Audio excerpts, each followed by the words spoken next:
مونږ او ستاسو ډیر داسې اعمال وګورو په سترګو باندې، دینه مخکې ما او تا نه لیدلي. علماو سره کینو ما او تا بعضې اعمال وګورو، اولیاو سره کینو ما او تا بعضې اعمال وګورو. داسې نور صلحا دي ما او تا په ذهن کې خبره راشي دا یې څه شی وکړه، دا یې کومه طریقه وکړه.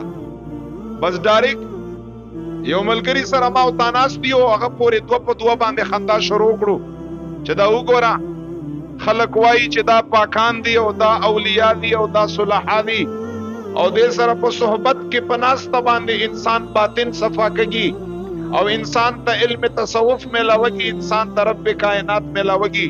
او دا وګوره اوس په دې مجلس کې څه شی وکړه، دا خو نه دین کې شته او نه په اسلام کې شته او نه په صحابو کې. او بیا چې دغه خلک چې دا چا اعتراض وکړه مخکې د خپل ځان پوهېدو نه، دا کس ته راټینګ چې دا کوم عمل تا وکړه او دومره غټه پرپړه دې پسې وویله، آیا تا ته دا پته لګي چې په دین اسلام کې دا نشته؟ دا نشته ته ثابتولی شي، دلیل قرآن او حدیث نه پیش کولی شي؟ هغه بیا چې دی صدم ته شین وي فبهت الذي کفر، خبره سره ته وکړه بچېره دې نه مخکې موږ دا کار نه لیدلی.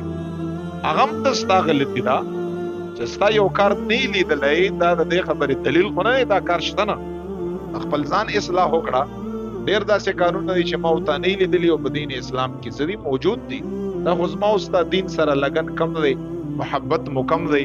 دې وجه نه علما ناست دي، صلحا دي، هغوی سره کښېنئ په ادب احترام باندې هغوی نه پوښتنه وکړئ، یو نه وکړئ، لسو نه وکړئ، شلو نه وکړئ. انسان د غلطی گفتگو، غلطو خبرو، اعتراضاتو نه، بے ادبۍ نه، ګستاخۍ نه هغې نه بچ شي. وګوره دا یاد لرئ والله ګستاخي او بے ادبي او دا ازار چې دی ازار، او دا صرف زه دا نه وایم چې دا د اولیاو ازار دی یا د علماو صلحاو ازار دی. نفس مسلمان یادوم، نفس مسلمان ازار، نفس مسلمان له تکلیف ورکول، اعتراض پې کړل، مخکې د خپل ځان پوهه کولو نه هغه ته سپک کتل، هغه ته کم کتل او هغه دل ازاري اخیستل. والله دا صرف ور یاد لري، تاریخ په دې باندې گواه دی. انسان نه خواري، دا خبره ما بار بار درته وکړه، انسان نسلونه خواري، انسان کشران تر هغه اخر عمر پورې چې څومره خاندان دغه انسان روان دی، نحوست نه ډکوي، سپیرتوب نه ډکوي. او خدای پاک جل جلاله طرف نه دا خلق بیا د ښې ورځې مخ نشي کتای.